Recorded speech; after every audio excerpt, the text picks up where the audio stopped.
Hey there YouTube, Air of Carthage here, coming to you from the new version of the crappy flatlands, and that would be the rice fields. It's at least aesthetically better. You can see our opponents there. I'm actually playing with AA Shogun, who I believe on YouTube is Hannibal Bonaparte. Some of you might have seen his videos.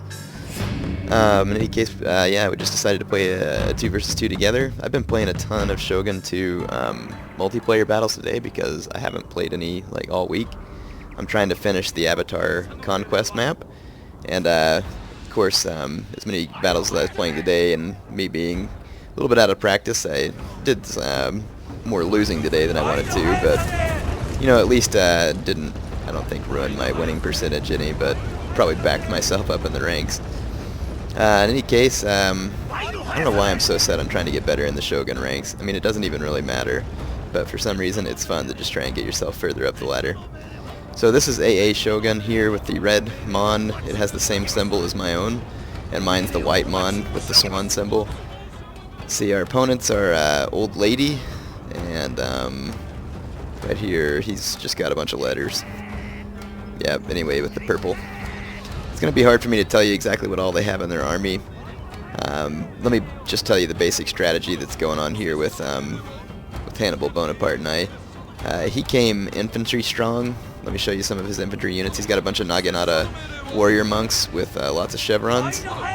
So here they are. So he spent pretty much all of his money on sweet infantry. He's got some Nodashi samurai back here also. And then out on his flank he's got some really upgraded cavalry. These are a couple of units of 5 chevron Yari. And our opponent has out here just a whole bunch of non-upgraded Yari. I think there's 5 units of them altogether. I say upgraded. He does have one that's a veteran unit. We were trying to lure him in. My cavalry was too far away to make it in time to help though, but I am going to go ahead and move all of my cavalry to the same side. And you can see there that Shogun had a trap baited for him. Didn't end up quite working out, but he had 2 units of Great Guard hidden in the woods there, which is kind of like a much tougher version of Yari cavalry. Some of you may wonder, how come I've never used the Great Guard since I'm a big fan of cavalry? I just don't like how expensive they are, and I feel like my veteran Yari do just about as well. And I get to save some Koku at the same time. But the Great Guard's a useful unit if someone uses it right. So since Hannibal Bonaparte came infantry heavy, I came bow heavy. So I've got a crap load of bows. I have 5 bow samurai and 2 bow warrior monks. So my job is going to be to basically hold the line when it comes to the archer skirmish. And then as my infantry, I've brought a very defensive infantry component. I brought nothing but Naginata samurai. And I find Naginata samurai to be a very useful unit actually. But instead I'm going to actually go out here and show you. I was going to talk about the Naginata samurai. I'll probably continue that while this cavalry fight is going on. I wanted you to see the cavalry fight. So there it is. You can see all the different banners clashing together into a pretty massive fight. Naginata samurai, the reason I like them is because they have high armor, and it says that they're vulnerable to missiles whenever you unlock them, either on campaign or in the Avatar Conquest map, and I highly disagree with the fact that they're vulnerable to missiles. I actually find them to be quite resistant to missiles because of their armor quality, and put in loose formation they can actually absorb a whole lot of archer fire. And I've actually played some battles to where it's been successful and unsuccessful in certain cases, but I've actually played some battles where I successfully used a meat shield of Naginata samurai, not Naginata warrior monks. Check it out, I turned on my flaming arrows and this battalion of bow samurai just got routed right off the field. The poor horse just got burned down too. Yeah, so like I said, I find the Naginata samurai to be quite useful as a meat shield and also as a defensive infantry component. They're not very good on offense because their melee attack is quite low. Now I actually charged some of these katana samurai and killed quite a few of them, but then I pulled my cavalry out because I don't want them to get destroyed too early. So you can see that my archers are incredibly powerful. I've pretty much wasted on Old Lady's archer component. And he brought a pretty good archer component. I'm pretty sure he had 5 units of bow samurai. He also had a bunch of katana samurai, which are over here. And they're now engaging with the 4 chevroned warrior monks of Hannibal Bonaparte. And typically, katana samurai will fare pretty well against warrior monks, except for in the morale department. But when you have warrior monks with this many chevrons, you can be assured that they can easily stand with a sword unit, which they can almost do anyway, and sometimes can do just because of their morale. So yeah, never underestimate the Naginata warrior monks. You have to treat them right. So my bow units are still in pretty good shape, so I feel like I can still skirmish with the up-and-coming new skirmishing force. This is, I think it looks like 4 more bow samurai and 1 bow ashigaru plus 2 matchlock ashigaru. I'm not really concerned about the matchlock ashigaru as they have pretty poor morale, and they will pretty much rat off the battlefield as soon as they take a couple of shots. In fact, I can't believe their morale isn't wavering as it is. Now, something happens over here in a minute that's kind of irritating. The old Patchy. Let's see, where is old Patch? There he is. There's Mr. Patchy. He actually gets killed, which was kind of frustrating. But my armies didn't really rout, and it might have been because Hannibal Bonaparte brought his general over. Here's my Naginata samurai mixing it up with the enemy katana samurai. My men actually do pretty well there, all things considered. Here's the part where Patchy gets killed. I was telling him to back up, but there was some lag, and he didn't go as quick as I want. You can see Patchy right there, and he just took the brunt of that huge cavalry charge. My Yari Ashigaru didn't drop into spear wall the way they should, and so yeah, Patchy got injured right there. I was afraid my men were just going to chain route, but they, like I said, they did not, and I think it had something to do with the fact that Hannibal Bonaparte's general is right here. So then I just turned my arrows on these Yari cavalry, and they end up getting routed. They didn't last long with my arrows tuned into them. And my Yari samurai held the line, and now they have reinforcements from Hannibal Bonaparte's army. I guess this general right here doesn't like me because he's got his back turned to me. Maybe he's trying to send me the message that he thinks he's better. Yeah, my infantry did just fine, even though they weren't very good, but it's also because they were up against non-experienced infantry themselves.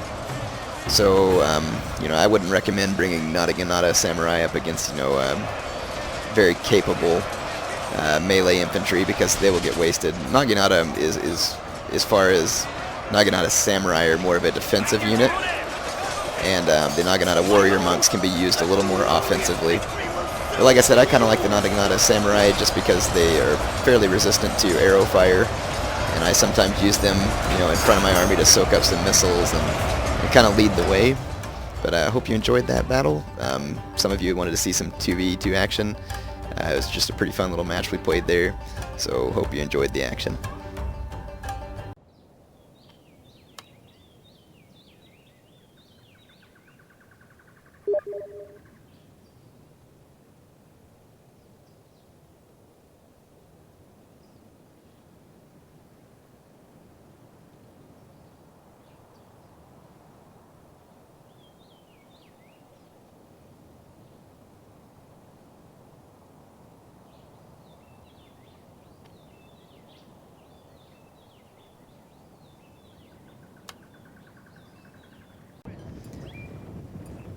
Hey there YouTube, Heir of Carthage here again.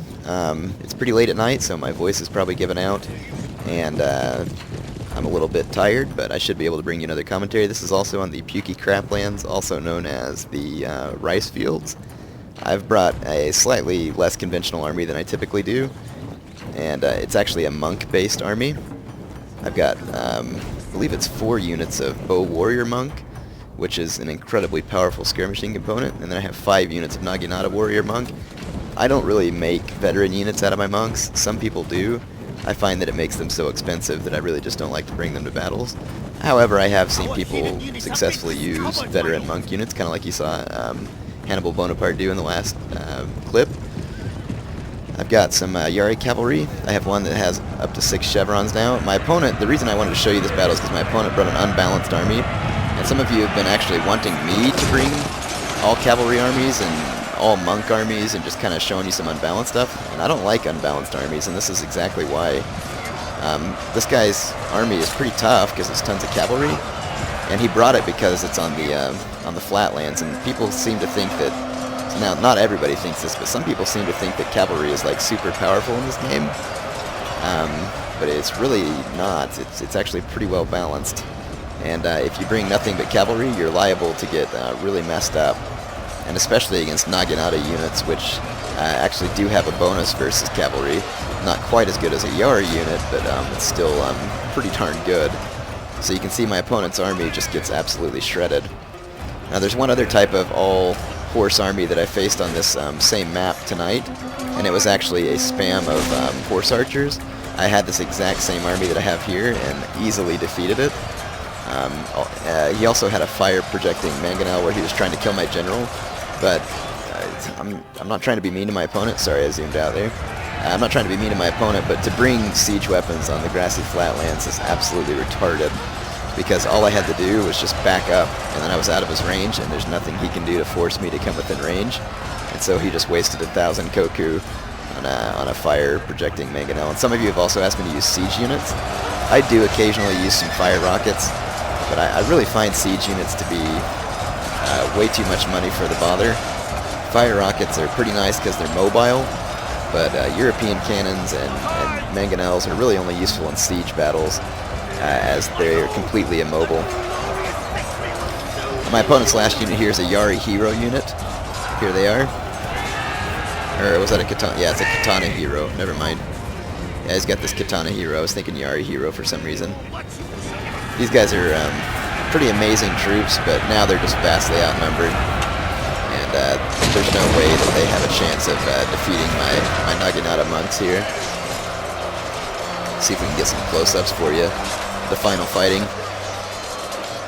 And yeah, so in any case, I hope you enjoyed this just quick video. I didn't really show this to make it anything amazing or to show you any kind of amazing strategy. It's more so just to show the problems with unbalanced armies.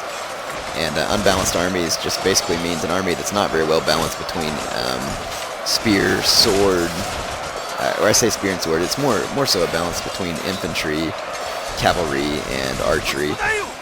And I tend to favor balanced armies just because they tend to be more successful online. But anyway, I hope you enjoyed that quick video. Again, sorry I'm kind of tired tonight bringing you these, but I'll be back soon with some more commentaries and hopefully be up to full speed. It's just been a long week. And I hope you enjoyed the Shimazu campaign as well, and I'm considering what I'll do next, and I'll let you know as soon as I hear.